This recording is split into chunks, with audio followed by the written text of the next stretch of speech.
Good afternoon and welcome to Insect Biology 101. I'd like to begin this course with a few remarks about good insects and bad ones.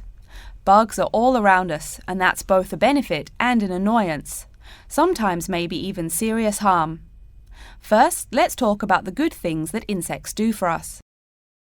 Probably the most important insect for humans, and maybe for all other life, is the bee. Bees help plants in the process of pollination, and thus are necessary to most flowers and fruit-producing trees. That is, they carry pollen from male flowers to female.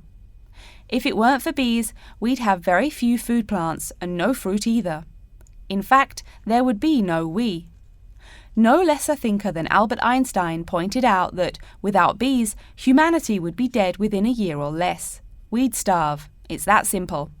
That should maybe make us just a little humble. A little less dramatic is the fact that bees also make the honey we eat. Moreover, they produce beeswax, which is useful in candles and is also used as a first-rate furniture polish. Sure, these may not be vital to our lives, but they can serve as reminders of how important bees are. That's a point I keep coming back to in this course. Though, in all fairness, I should point out that butterflies aid in pollination as well as bees. Now, here in Michigan, what's the worst part of summer? Yep, that's right, mosquitoes. But I'm talking about helpful insects, right? So let's look at the dragonfly first. If there were no dragonflies, there would be even more mosquitoes. Dragonflies mainly eat mosquitoes and also a few other insects. Yes, that's right. They don't just fly around, and they also help to eliminate harmful insects. So the next time you see a dragonfly, don't you dare kill it. Now, let's talk a little about those harmful insects. Take the mosquitoes I just mentioned as an example. Not so many years ago, mosquitoes here in America weren't just annoying, some were even deadly. They carried malaria and yellow fever. My own ancestor, the Confederate General John Bell Hood, lived through the worst battles of Civil War, only to die at age 38 from yellow fever. A pest, not a bullet. Well, besides the mosquitoes, in summer there is also a kind of insect that never seems tired. Right, that is the fly. Before I go on talking, I must mention an African fly called the tsetse fly, which feeds on blood and can cause serious diseases in the people and animals that it bites. Besides, it is still a bearer of sleeping sickness, which affects around 300,000 people every year in Africa, and can be treated only with toxic drugs that are hard to administer. Worse still, the drugs sometimes don't work. Other insects, of course, destroy food crops. In China, for instance, locusts continue to be a danger to the harvest in some areas. Less important, but still annoying, moths eat people's clothes and dust mites slowly destroy carpets. Worse, but still in the home, termites or white ants eat wood, the wood of your house. If they are not stopped, they can eventually destroy the whole building. Usually they seriously damage a building before anyone even notices them. So, as we all know, insects can be a real trouble. So, what to do? You can go ahead and start killing harmful insects. In the early decades after the Communist Revolution in China, Chairman Mao encouraged the people to swat every fly they could see. Slogans on the walls of buildings called them "little capitalists." But flies reproduce too quickly for this to be a long-term solution. For some decades in the West, to kill insects with chemicals seemed a good remedy. Unfortunately, chemicals can only be used in a limited area for a limited time. It's a small-scale solution. The insects come back. Worse still, some of the poisons used, like DDT, were found harmful to the environment. Many kinds of wildlife, like hawks, were harmed. And people in chemical-using rural areas have one of the highest rates of liver cancer in the world. It's no secret that chemicals remain harmful to humans. Like all species, insects adapt to their changing environments at an amazing rate. When a new chemical is introduced to their habitat, the insects that survive are generally the ones with some way of resisting the harmful effects. They then breed with the other survivors, and just like that, insects become resistant to most poison in a few generations. An insect generation, remember, is a couple of months at most. So again, we have to ask, what to do? Well, there are biological solutions. Some of these are pretty simple. One is destroying the insect's habitat. You take away their home or food. Cleaning your kitchen is the best way to prevent roaches. No garbage, no food.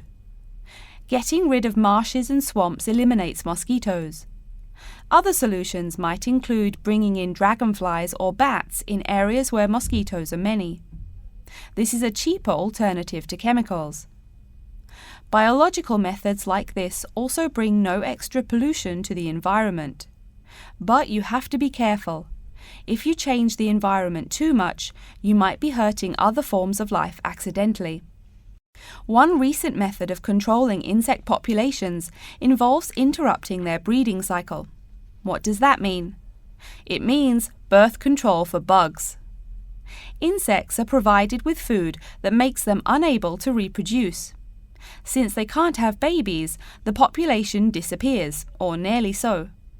And since no young are born, resistance is not a problem, with no young insects developing increased resistance. Interrupt the life cycle, eliminate the bug. It's clear that we must have an understanding of the life cycle of the insect. At least, that's the plan. We'll go into more detail as the course goes along. Now, I will stop here to see whether you have any questions or not. Test 2. You will hear a number of different recordings, and you will have to answer questions on what you hear. There will be time for you to read the instructions and questions, and you will have a chance to check your work. All the recordings will be played once only. The test is in 4 sections. At the end of the test, you will be given 10 minutes to transfer your answers to an answer sheet. Now turn to Section 1. Section 1. You will hear a conversation between a travel agent and a woman who wants to go to Australia with her husband on holiday. First, you have some time to look at questions 1 to 3. Good morning. I've been looking at your holidays to Australia in your brochure. I'm thinking of going during the second half of next month. Good morning. As you can see from our brochure, we offer a wide variety of packages to various destinations in Australia. Is there anything in particular that interests you? The woman says that she has been looking at the holidays to Australia in the brochure. So, brochure has been written in the space. Now we shall begin. You should answer the questions as you listen, because you will not hear the recording a second time. Listen carefully and answer questions 1 to 3. Good morning. I've been looking at your holidays to Australia in your brochure. I'm thinking of going during the second half of next month. Good morning. As you can see from our brochure, we offer a wide variety of packages to various destinations in Australia. Is there anything in particular that interests you? Yes, my husband and I are very interested in the holidays in the outback. These holidays are becoming increasingly popular. Would you like to arrange flights and accommodation with us, or just accommodation? Can you arrange flights from Sydney? Certainly. OK, flights and accommodation then. Right, you said that you wanted to travel next month. Which date would you prefer? I should point out that there are no daily flights available, so if you have a flexible itinerary, that's better. Well, we arrive in Sydney on the 15th of April, and we were thinking of travelling to the outback on the 18th of August. April. OK, there's only one flight from Sydney to Alice Springs on the 18th, so I'll book you on that. It leaves at 10 in the morning, which is quite convenient. Shall I book 2 seats for you? Yes, please. As for your stay in the outback, you can see from the brochure that we offer 3 packages: budget, standard and luxury. The budget package is about $500 Australian dollars, the standard package is about $700 and the luxury one is approximately $1,000, though it does depend on exactly what you would like regarding extras. Which one would you prefer? Well, we can't decide between the budget and standard options. Well, actually, just looking at my computer here, on the date that you want to fly into Alice Springs, there is no standard accommodation available. It's fully booked, I'm afraid. That's okay. We think that the cheapest one should be fine for us. We don't mind roughing it for a few days, and we don't expect to be spending much time at our accommodations. We prefer the outdoors. Right, let's look at the room options. Before you hear the rest of the conversation, you have some time to look at questions 4 to 10. First of all, would you prefer a non-smoking room? Yes, neither of us smokes. OK. Oh, before I forget, could you book everything in my husband's name, please? Yes, of course. Are you paying by credit card? Yes. In that case, I'll need your husband's name exactly as it appears on the card. Of course, it's John A. Smythe. That's Smythe with a Y. John, middle initial A, surname Smythe, S-M-Y-T-H. Is that correct? Correct. Thank you. I'll just check the price. The room will cost $100 a night plus $10 tax, so $110 per night in total. Is that okay? Yes, that's fine. Book us for 3 nights, please. Most of the guests like to participate in some special activities and trips while they are staying in the outback. Is there anything that interests you and your husband? Yes, there are several things we'd like to see and do. We'd definitely like to visit the cultural centre. Yes, that's very popular. It's within walking distance of the accommodation and it's free. It's also a great place to pick up souvenirs of your trip. We were thinking about visiting one of the nearby farms. There are 2 farms nearby, a sheep farm and a kangaroo farm. There is also an opportunity to ride camels in the desert. Have you ridden a camel before? No, but it sounds like fun. Could you give me some more details about the kangaroo farm and the camel ride? Certainly. The kangaroo farm includes information on how the animals are raised, whilst the camel ride provides information on desert flora and fauna. Which would you prefer? You can arrange to see the kangaroos in the wild if you like, rather than on a farm. That sounds perfect. OK, we'll go on the camel ride and see the kangaroos in their natural habitat. OK, I'll arrange that for you. I forgot to mention that the journey also includes a stop at a place of Aboriginal artwork. It's a place well known for its stone carvings of animals and mythical creatures. That sounds great. Are the carvings in the desert? Yes. Wonderful. Well, that's perfect then. I'm sure you'll have a lovely trip, but remember that you need to take care in the sun. Yes, we're really looking forward to our trip. We really want to try to experience the dream time under the stars. Of course. That's what a trip to the outback is really all about. Yes. Now, how about the cost? Continuing our broadcast of public service announcements, Worldwide Helpers announces upcoming vacancies for a number of volunteer worker positions. All applicants must meet the following requirements. First of all, applicants must be over 18 years of age. The company apologises, but there can be no exceptions to this rule. Second, persons interested in these positions may not have police records. Minor traffic offences like a parking ticket are, of course, no problem. But, and I quote, past and present drug users and sex offenders need not apply. The employer will, of course, check with the police to verify your clean record. In addition, applicants must supply references from past or present employers or teachers along with their recent CV. These references must testify as to the applicant's work habits and/or character. Remember, these are references from employers or teachers. A note from your dear old mum won't do. Worldwide Helpers assures me that they will contact these references to confirm they are genuine. Although all positions are volunteer, the employer will reimburse some of your expenses. For example, they will pay for transportation to and from the job site. Aside from that, the cost of phone calls is covered. Before you hear the rest of the talk, you have some time to look at questions 16 to 20.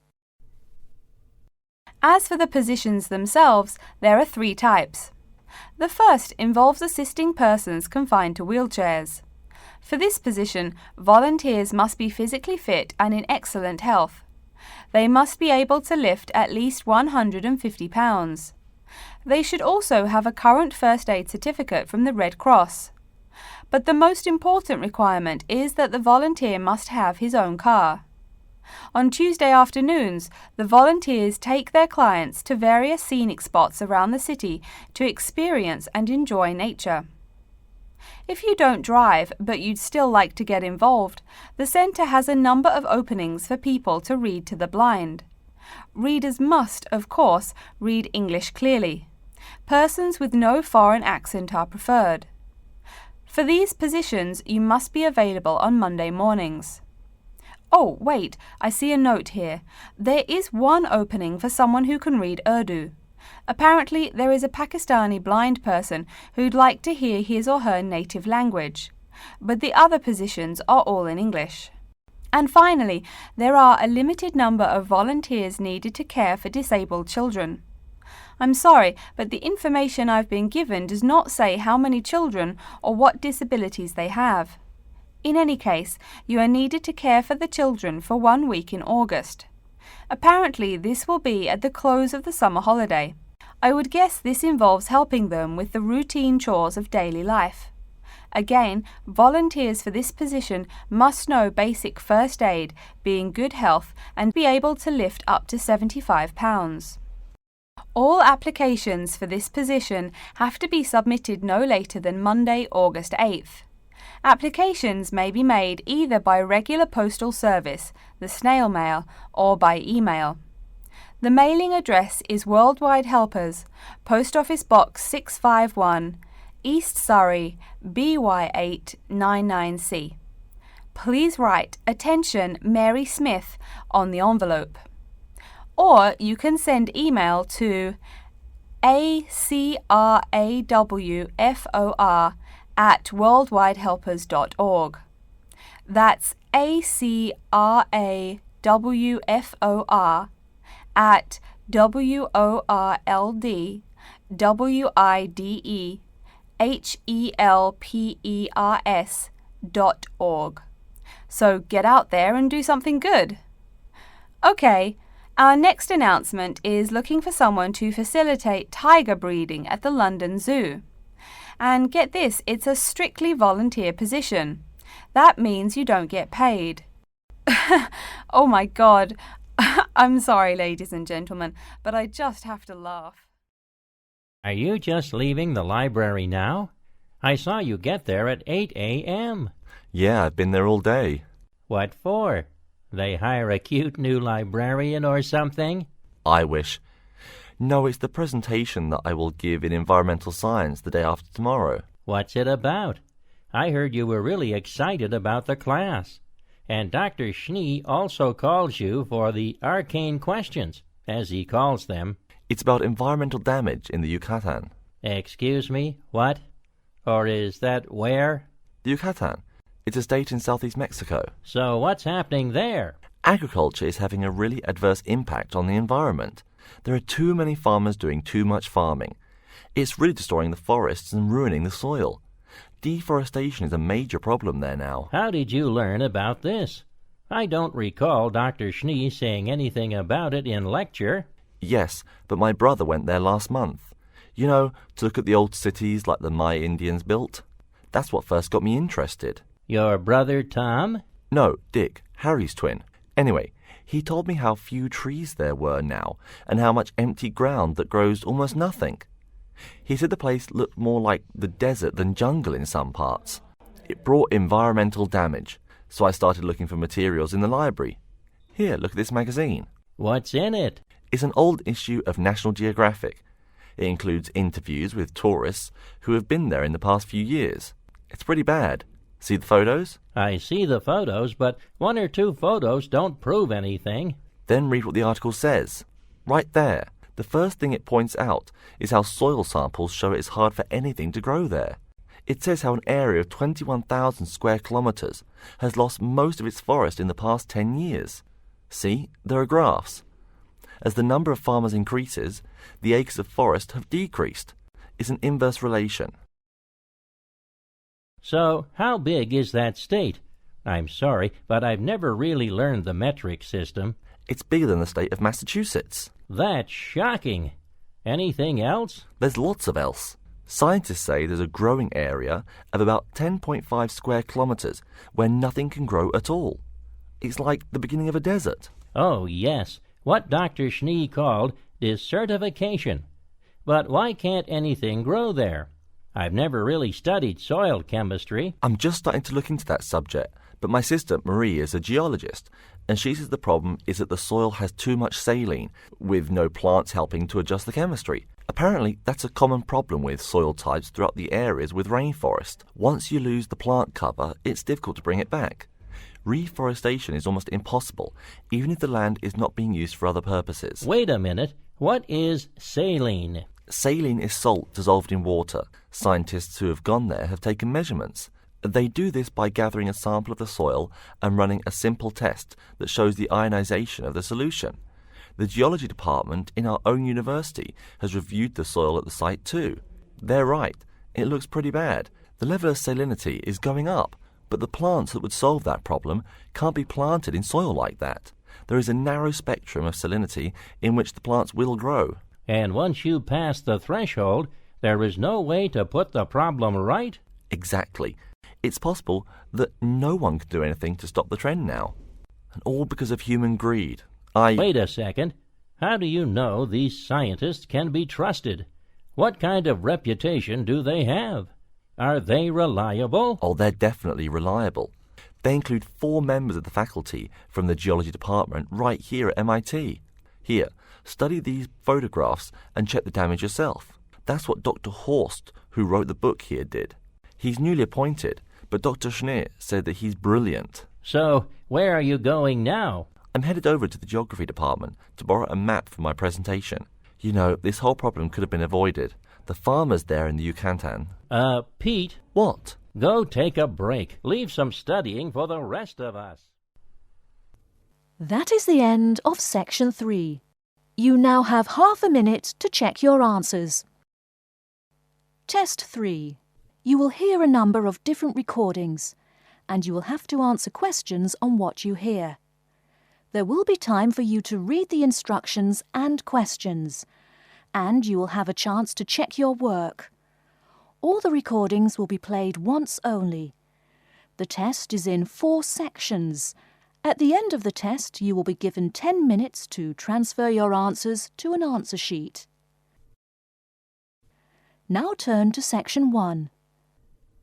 Section 1. You will hear a conversation between a customer service representative and a customer who demands a full refund.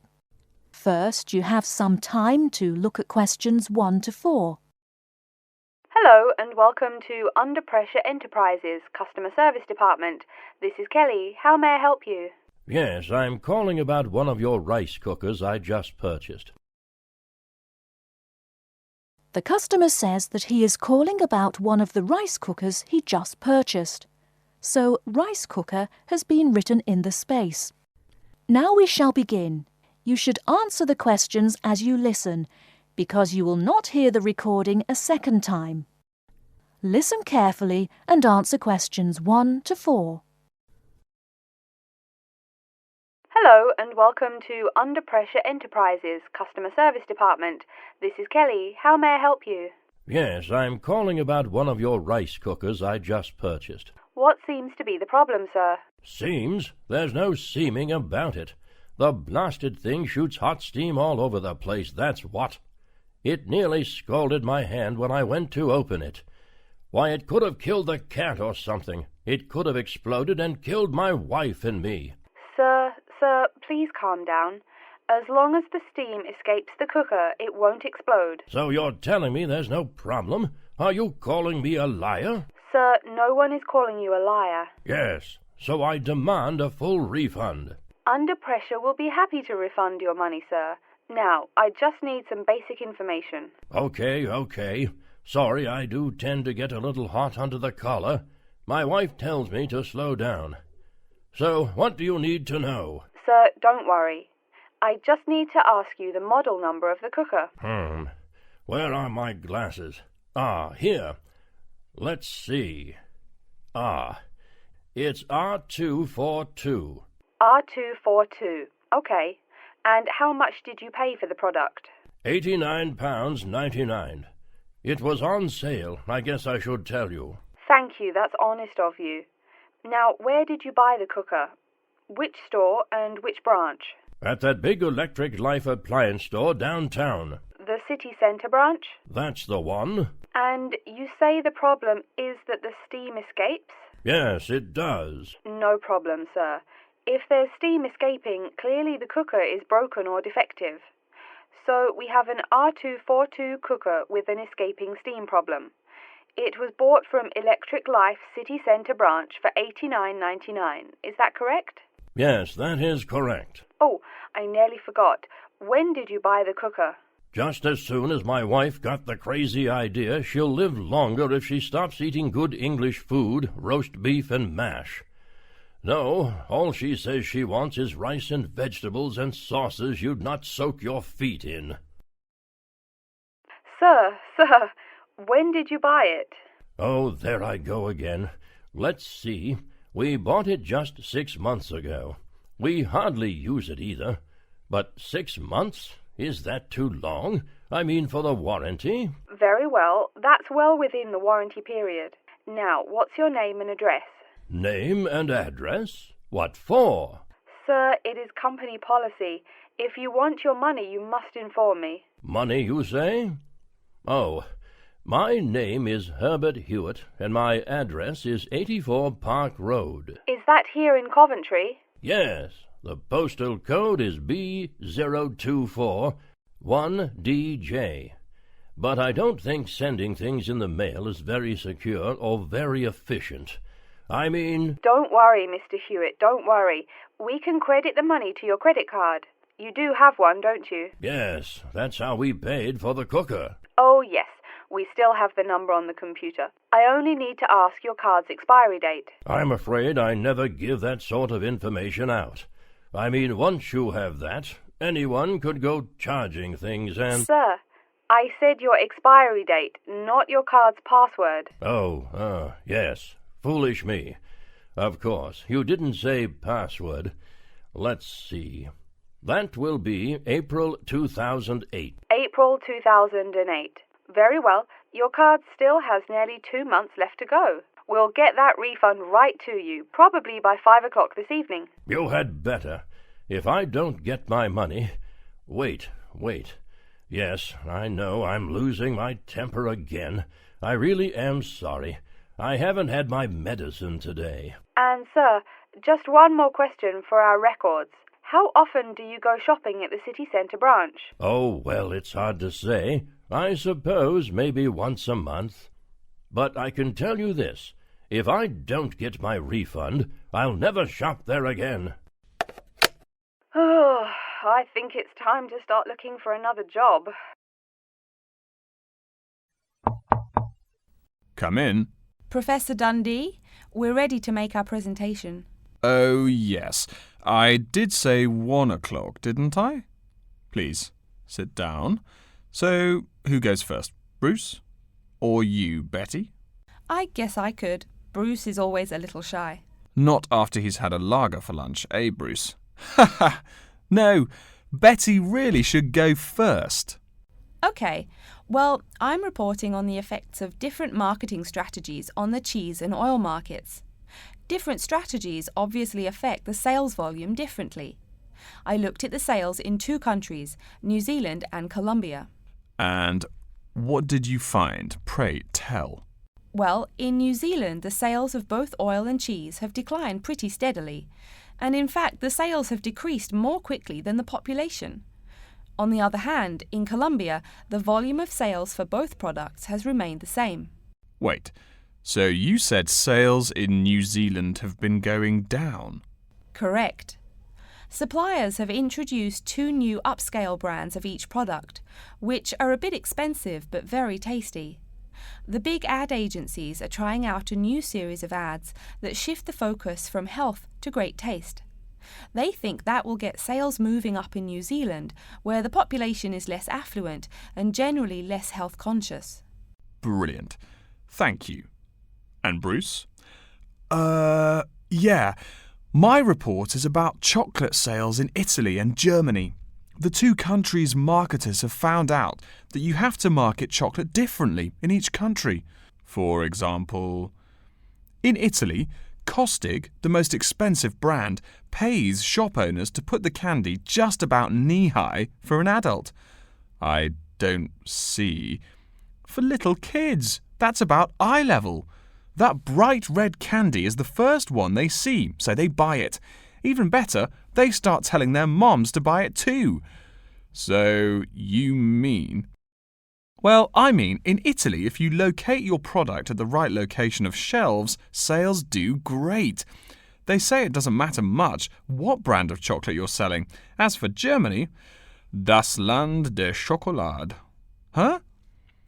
That's German. It means the land of chocolate. Germans love the stuff, so people make a joke and call Germany that. Oh, right. So... You were saying? Well, like you pointed out, Germans love chocolate, but they're thrifty. For a long time, the biggest selling brand was Schmutzig, mostly because it was the second cheapest, but didn't taste too bad. Again, brilliant. A pretty good job, both of you. Tell me, what do you plan to investigate next week? I'm especially interested in the effects of colour on sales of products, so I'll be looking at ads for cosmetics and cleaning products in the local market. You know, like the distinct orange colour of Mr. Muscle, lavatory cleaning products. And you, Bruce? I'm focusing on the effects of different containers on sales of cookies, so I'm going to look into packaging for cookies and how the materials they use will affect the image, and in turn, sales. You know, most containers are paper, but some expensive cookies come in metal boxes. The shiny metal boxes catch people's attention, and the image remains in the memory longer. Well, it sounds like you two are all set. But as always in this course, I urge you both to pay much more attention to the advertisement extensions. That's often the key. All right? Any questions for me before you go? No, I think I'm all set. Thanks. Me too. Thanks, Professor Dundee. See you later. Everyone, and welcome to the University of New South Wales. The first thing I'd like to do at today's orientation session is get you all oriented. That means tell you the location of some useful facilities and services. So, first of all, take out the maps we gave you all as you came in the door. The map is the big yellow sheet of paper. As you can see on the map, north is at the top, south at the bottom, etc. Which way is north? Well, look through that window on my left, your right. See the rising sun? That would have to be east. So north must be directly behind me. Now, we're at the campus main gate. The recreational facilities are on my right hand, and its opposite is the student centre. No questions? Good. Pretty easy, right? Okay, did everyone eat breakfast at the student food service this morning? Was the food good? Yes, I am joking. I've eaten there too. So, after a meal like that, you must be eager to go to a doctor, right? Well, I have good news for you. The Student Health Centre is located about half a kilometre straight north of here. Look on your maps. You see the street on the east side of this building? Ned Kelly Avenue? Just follow that about 500 metres and the health centre will be on your left at the third cross street. Now, I know you all just got here, so you must be wondering how to tell your folks you've arrived safely, how much you miss the dog, and how you already need more money. If you don't have an iPhone, you probably are wondering where to find a computer. Well, I have good news. If you go straight out of its door and walk down the garden street, you'll see the internet unit on your left side, just next to the gym. The hours are posted on the door and the computers are free, but you must bring your student ID card with you. Like I tell everyone, if you need help with anything, you can probably find right here in the student centre. Do you see the 4 buildings there between the student centre and the library? Those are the dormitories. The men's dorms are the 2 on the south, the women's the 2 on the north. Okay, I'm sorry to have to tell you, but the university has been doing a lot of repairs and remodelling and it's not all done yet. So there may be some small problems with your dorm rooms. Maybe the window doesn't open. Maybe an air conditioner is missing or does not work. If there are any problems, you can go to the complaint office, which is right beside the teaching building between the Parker Street and the Cramer Street. Just tell them your problem and they should have it fixed by the time you graduate in 4 years. I'm joking, but please be patient. There are a lot of little things they need to take care of. Tired of the school food? No? Give it a week. Or maybe you just need a place to get coffee in the wee hours of the night during one of those marathon study sessions. Either way, you definitely have to check out the little cafe just past the women's dormitories. They've got free Wi-Fi, so a lot of students saddle up with coffee and a bagel for hours on end to get work done. Welcome everyone to today's seminar on CV and interview skills. Remember, your CV is probably the most important document you will ever write. It opens the door to your career, and that job interview is probably the most important meeting you will ever attend. It's like stepping through that open door. So let's roll up our sleeves and get down to work, shall we? First of all, I cannot possibly tell you everything you need to know about writing a resume in the time we have. But let me tell you that there are dozens of great websites on the internet. These will give you all the suggestions you need. If you look at the paper I gave you, you will see a list of the dozen most popular sites. I can mention a couple of important points, however. One is that your CV or resume should not be too long. A page is about right. Why? HR departments do not have the time to read long documents. Too many people are sending too many CVs. After all, the economic crisis of 2008 is still very much alive. Everyone needs a job now. No matter how short you make that resume, though, you do not want to forget to tell HR how to contact your references. References are people who will give you a recommendation for a job. That's usually an ex-boss or a professor who knows you well. Do not use relatives. I don't care how much your mum loves you. Also, when you send that CV, be sure to include a typed cover letter. A cover letter is a letter where you basically are asking for a job. It's like introducing yourself. Make it brief. The real information about you is on that CV of yours, and please make sure the letter is typed. It doesn't matter if your handwriting is beautiful or not. Companies only read typed letters. Another point about CVs is you should try to have an attractive layout. Maybe use different type fonts or colours to highlight information. Some people include a photo. You can find dozens of examples on the internet. Whatever layout you decide to use, however, avoid all spelling and grammar errors. I used to be an HR manager. If I saw a mistake, that CV went into the garbage. Something you write in a CV is a description of your skills and experiences in an interesting way. Mention training too. I mean, these are what get you hired. Do not just say, I have lots of experience, or I have many skills. Tell that boss what you did, for what company, and when. Better, tell him how well you did it. Don't just say, I sold houses. Say, I sold £2 million worth of houses in my first year. That is, say something to make the person reading excited and curious. Finally, speaking of CVs, it's sad, but some people actually forget to provide a contact number. That's pretty silly. You wrote a great CV, you have HR dying to meet you, and they don't know how. You forgot your phone number. Oh sure, if you apply online, they have your email address, but you just showed them you're forgetful. Why are they going to want to talk to you after that? Alright, moving on to the actual interview. I'll go over what you need to know by the end of it, and what you can discuss and negotiate on later once it looks like you'll be offered the job. First, there's working hours. It's not that necessary to hammer out the hours off the bat, especially since it's easy to come off as lazy when the first thing you bring up is how much you're going to have to work. You can also find out more about possible promotions later on. It is important, however, to get a feel for how much you'll be paid. You should make sure the salary range is commensurate with what you're worth, and if you're not, you can move on to better opportunities. Being sure you're going to make what you want to live on is much more important than issues like your pension. You're all so young that your pension is not going to matter for quite a long time. You should find out about what skills you must know for the job and what they'll teach you.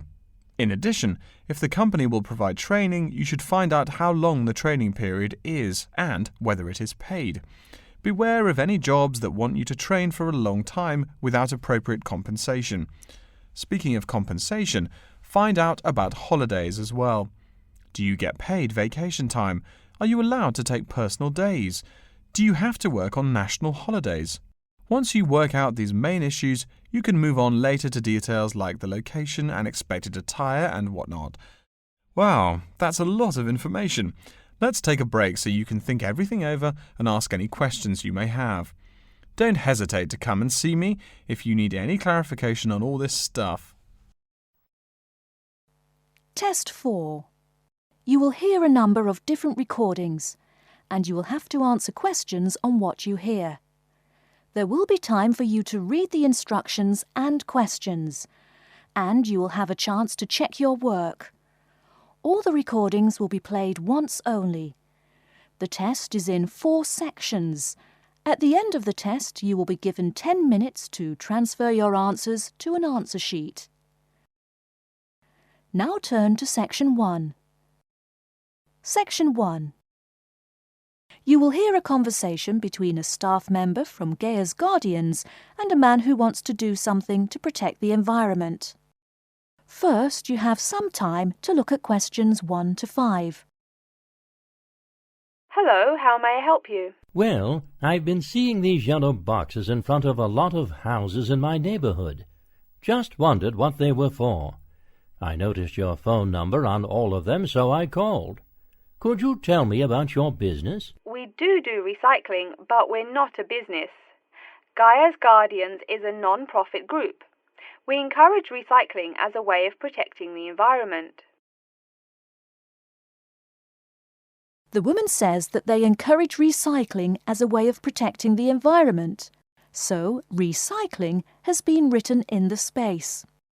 Now we shall begin. You should answer the questions as you listen, because you will not hear the recording a second time. Listen carefully and answer questions 1 to 5.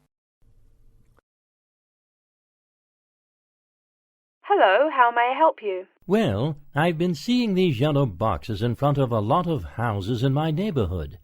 Just wondered what they were for. I noticed your phone number on all of them, so I called. Could you tell me about your business? We do recycling, but we're not a business. Gaia's Guardians is a non-profit group. We encourage recycling as a way of protecting the environment. I don't know. I mean, it is a good idea, but I really don't read the newspaper every day or anything. And we don't come collect newspapers every day. In fact, we only do pickups every other week. Oh, well, then maybe I could help. I mean, in my neighborhood, there's too much rubbish lying around everywhere. I'd like to help out, I guess. That's great, sir. You're doing the right thing. Okay, I need to get your contact information. What's your name, please? Peter Wisrow. Peter, how do you spell your last name? Wisrow? No, actually, it's Wisrough. Oh, I'm sorry. I'm a terrible speller. You're a good speller. It's just that my family are terrible pronouncers. You're quite a card, Peter. Okay, now what's your address? Number 168 Bridge Road. That's here in London. How about if I have any questions? I'm sending you a copy of our booklet too. The booklet has our phone number and our email address, helpline@blackcat.com. That's HELPLINE @BLACKCAT.com. But I nearly forgot to ask, what's your postcode? BS9 7PU. PS97BU? No, that's B as in boy, S9 7P as in Peter, U. So I'm guessing those yellow boxes I saw are for recycled newspapers. Yes, that is correct, and it's free of charge. Wow, that's good news. Do you recycle anything besides newspaper? Oh yes, we recycle most everything. Glass, plastic, paper. Oh, so I can put like glass and plastic bottles in the box. Sorry again. Things like that you have to bring to our collection centre. And where is that? Our main centre isn't that far from you. It's actually right on the east side of Central Park. That new blue building? That's the one. Cool. Hey, what's with all those different colored boxes outside that place? Oh, that's for the different materials we recycle. The blue is for metal, the green is for glass and plastics, and the yellow, of course, is for paper. Okay. I'll try and manage to keep all that straight. Oh, no need. They're each labelled. Great. So which one would I put magazines in? Actually, they don't go in any of the bins. Unfortunately, magazines can't be recycled because of the material they're made of. It's such a waste. So, would you be interested in volunteering? I'll think about it. Could you send me some more info? Absolutely. Along with the newspaper box, I'll be sending you our booklet, Savvy. That is SAVVY.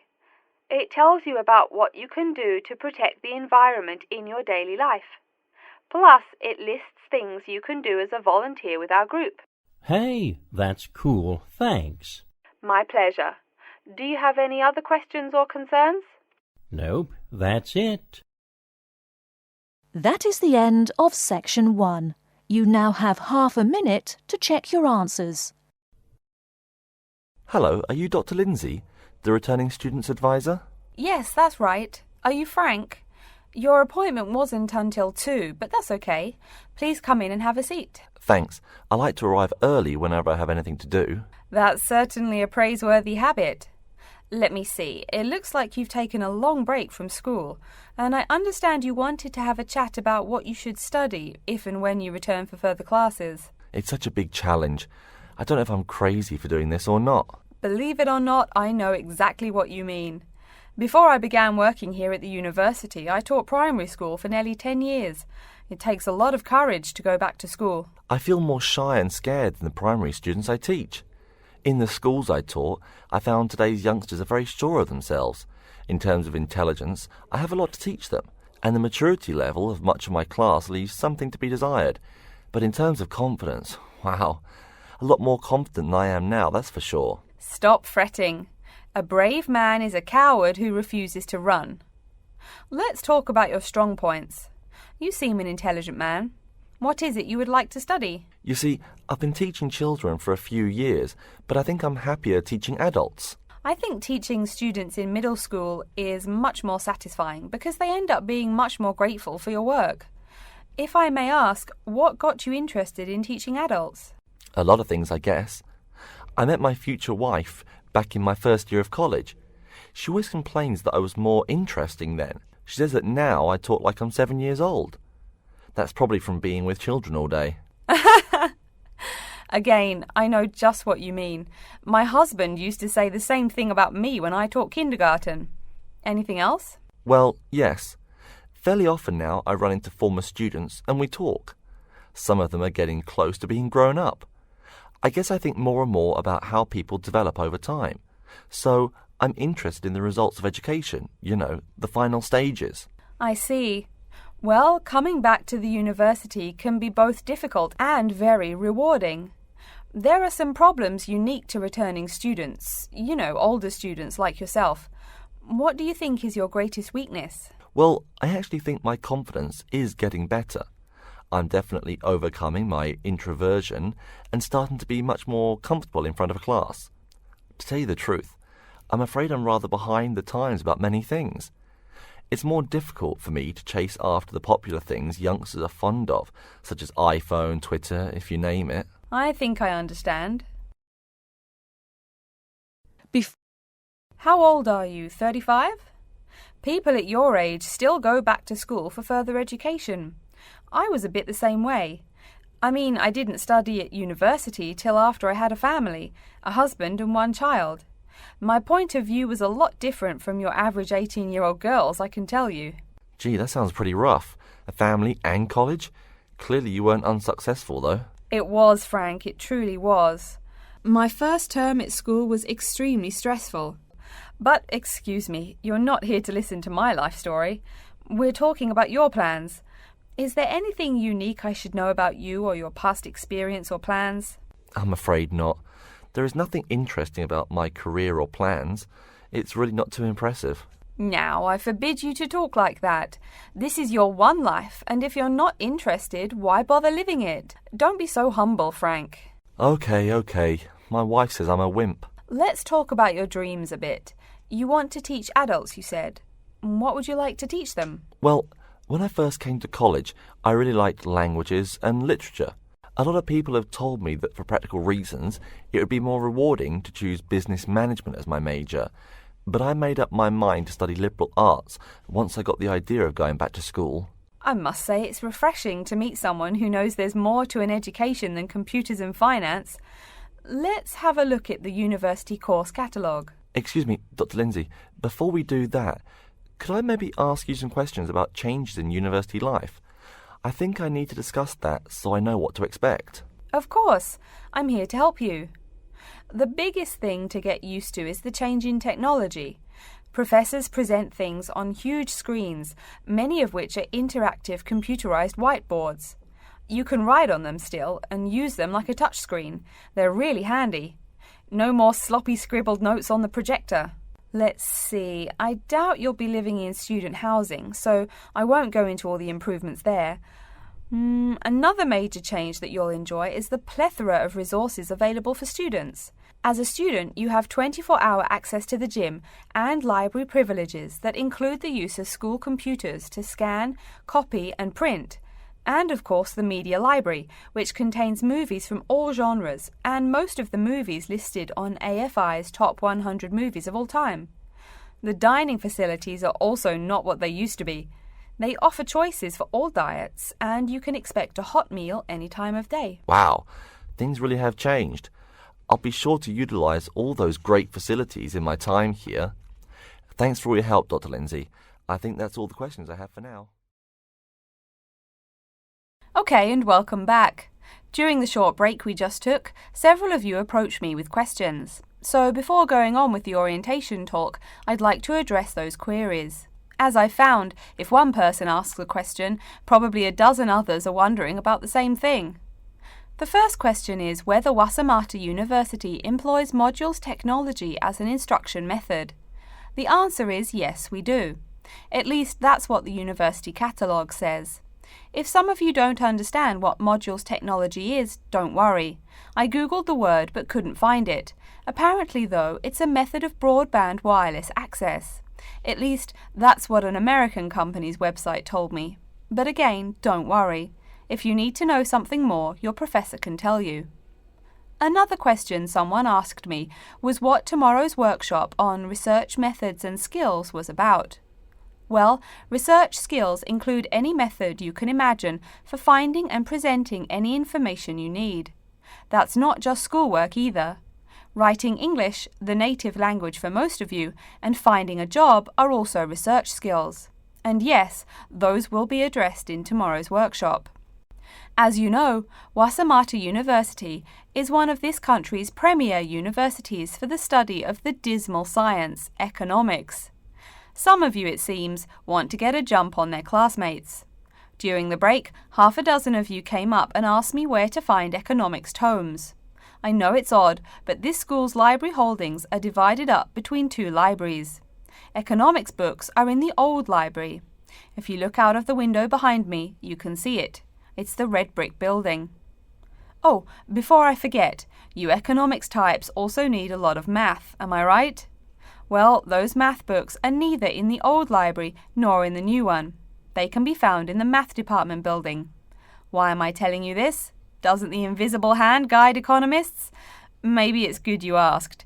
In 2008, that hand shoved most of the world economy off a cliff, didn't it?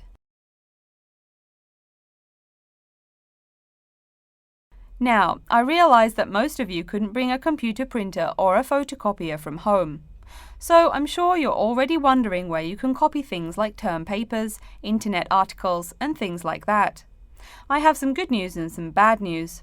The good news is that there are a number of places you can make copies. These include both libraries and the Student Union building. Now the bad news. I'm sorry to say, most classroom buildings and academic departments do not have copiers students can use. So most of the large buildings you see around campus do not have copiers for students. The copiers there are reserved for professors and office staff. Oh yes, I nearly forgot to tell you. If you need to have printing done, all the copiers available to students are laser printers. Plus, for your convenience, you can pay using prepaid cards. You can get those in the Student Union building. That just covers the questions put to me. If you have more, please see me during the next break at 2:15. Right now, though, I'd like to start to give you a rundown on the various facilities here on campus. That way you won't get lost so easily in the weeks to come. I've been told that this year's incoming class features a large number of married students and parents. So you must be wondering where to put the baby while you're in class. Okay, right now we're in the Student Union building, right? Remember the big doors in front where you all came in? If you go out of the building, you can see the nursery is just on the other side of this building. It's only about 20 meters away. Convenient, eh? Next, we're all from different places around the country. Some of you are from other countries. That means we're pretty likely to get sick during the first months of school as we expose each other to many new viruses. So where's the doctor? Of course, you need to find the Medical Services Centre, which is on the right as you leave the building. Remember, that's the second building on the right. And if you look out of that window, you can see a lot of antenna and satellite dishes on the roof. So that's what we call the Media Centre. Yeah, I know, I think it's confusing too. The Media Centre is next to the Medical Centre. The chairwoman of the journalism school on the first floor doesn't like it when people who wander in there mistake her for a nurse. Chances are you'll have at least one math class while you're here. That red building there, just outside to the left, is the math department building. I know, it looks about as old as the subject of math, but I assure you that the inside is equipped with state-of-the-art classroom equipment, including interactive chalkboards and surround sound in every room. Oh, can you see the back building there? Yes, behind the Media Centre. Quite new, isn't it? That's the new library, just decorated. They're back to back, you might say. If you look just to the left of it at the lower, older-looking building, you'll find the old library. It's nice and quiet, perfect for those marathon study sessions during exam week. Since the weather is so nice, why don't we stop looking at our maps, but go for a walk around the campus?